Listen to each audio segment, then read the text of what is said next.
नमस्कार, आप देख रहे हैं ब्रेकिंग बिहार। अभी हमारे साथ है राष्ट्रीय लोक जनशक्ति पार्टी के बिहार के प्रदेश प्रवक्ता मनीष आनंद से बात करेंगे। लगातार बिना शर्त के समर्थन करने वाले पशुपति कुमार पारस की लग रही है कि कुर्बानी बेकार जाएगी, क्योंकि लोक जनशक्ति पार्टी रामविलास को 6 की 6 सीटें मिलने वाली है। जैसा कि हम लोग को पता है, मनीष जी, आपके राष्ट्रीय अध्यक्ष जी लगातार कहते हैं बिना शर्त के हम हैं बीजेपी के साथ, लेकिन बीजेपी तो उनको तवज्जो नहीं दे रही। मुझे लगता है कि जेपी नड्डा या अमित शाह ने आपको कान में आके पर्सनली बोला होगा कि हम 6 सीट दे रहे हैं उनको, जबकि अभी सीटों पे कोई बात नहीं हुई है। आपको अगर पिछला चुनाव याद होगा तो दिसंबर मिड और जनवरी फर्स्ट में सीटों को लेकर बातचीत हुई थी। तो मुझे भी लगता है इस समय ऐसा ही कुछ होने वाला है। अभी चुनाव दूर है। ये अलग बात है कि तैयारी हम लोगों की आज से 5 महीना पहले से शुरू हो गई थी कि एनडीए गठबंधन कैसे 40 की 40 सीट से जीते। सबसे पहली बात है मनीष बाबू कि आपको बुरा लग रहा है, क्योंकि आपके नहीं बुरा नहीं लग रहा है, आप लोगों को लेकिन वो समय चला गया लेकिन जब प्रेस और मीडिया के साथी मंत्रालय और मंत्री डिसाइड करते थे। नहीं हमारे जो सूत्र हैं वही बताते हैं। आज आपके सूत्र जो हैं वो मनगढ़ंत हैं। आज दायां हाथ काम करता है तो बायां को नहीं पता चलता है। आप देखे होंगे बड़े बड़े पत्रकार जो भविष्यवाणी करते थे, जो मंत्रालय डिसाइड करते थे, आज एक यूट्यूब चैनल खोल के चला रहे हैं। इसी का ज़माना है। लेकिन आज उनकी दुर्गति क्या हुई?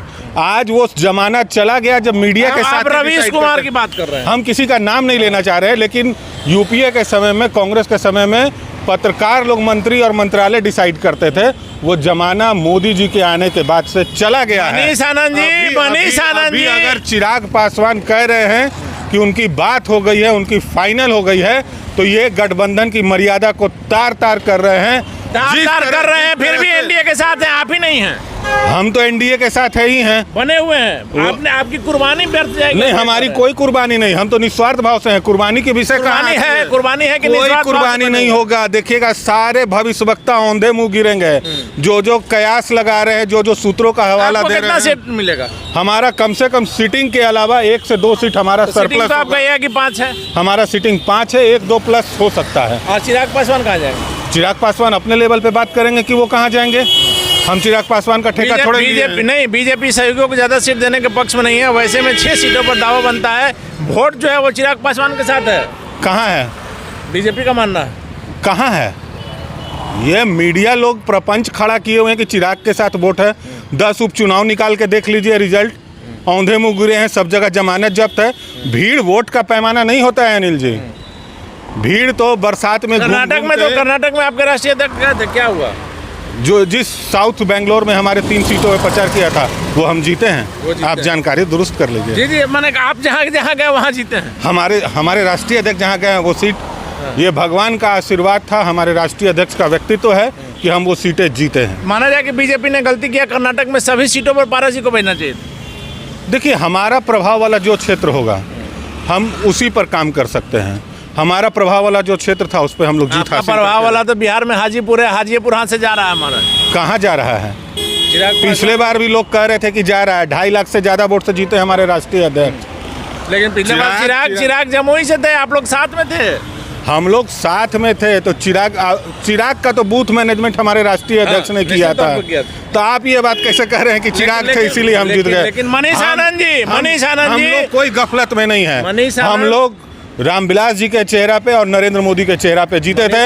इसको हमारे राष्ट्रीय अध्यक्ष मानते हैं और इसको मानने में कोई गुरेज भी नहीं है। आप अंधेरे से बाहर निकलिए। आप बात कर रहे हैं हम ये 2023 हम राष्ट्रीय अध्यक्ष, अपने राष्ट्रीय अध्यक्ष और नरेंद्र मोदी के चेहरा पे जीते हैं। 2023 में है, आप 19 की बात कर रहे हैं, हम 24 की बात कर रहे हैं। जब लगातार जो है परिस्थितियां बदलती है, वैसे में आप 19 को लेकर के क्यों? देखिए, परिस्थिति की अगर आप बात करेंगे तो मैं परिस्थिति आपको गिनवाता हूँ।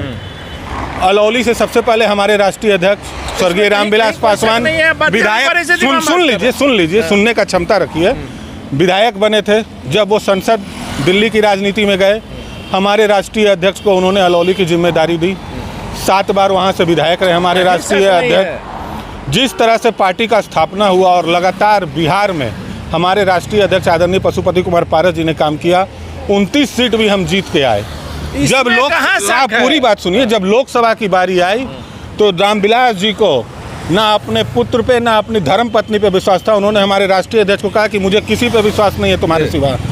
संजोग देखिए, उनके जन्मदिन के दिन हमारे राष्ट्रीय अध्यक्ष को मंत्री का प्रस्ताव आया बनने का। और आप ये भी संजोग देखिए कि संसद में जिस जगह पे रामविलास जी बैठते थे वही सीट हमारे राष्ट्रीय अध्यक्ष को भी निश्चित तौर पर मिला है। लेकिन मनीष आनंद जी, आप पहले की बात कर रहे हैं, अब ये भी ये तो रिसेंटली है। आपने संयोग की बात की, आपने संयोग की बात की है, तो मैंने आपको संयोग नहीं, तो मैं आपको अगला संयोग बता रहा हूँ, अगला संयोग बता रहा हूँ कि निश्चित तौर पर जितने दिनों तक जितना उम्र है चिराग पासवान का, इससे ज़्यादा पशुपति पारस का राजनीतिक करियर है। और निश्चित तौर पर रामविलास पासवान का सारा काम पारस जी संभालते थे। लेकिन अब जब विपरीत परिस्थितियाँ जब बदल गई हैं, संयोग चेंज हो रहा है, वैसे में हाजीपुर की सीट भी जा रही है आपके राष्ट्रीय अध्यक्ष। देखिए, हाजीपुर की सीट कहीं नहीं जा रही, हमारे राष्ट्रीय अध्यक्ष के पास है। आप हाजीपुर की बात कर रही हैं, जनता किस बात पे वोट देगी जी चिराग को? हाजीपुर के लोगों से 12 जनपद से भगा दिया जाता था, जो उनके लिए आउट हाउस रखा गया था रहने के लिए। गरीब गुरबा लोग जाते थे, उनको वहाँ से भगा दिया गया, आउट हाउस को तोड़वा दिया गया।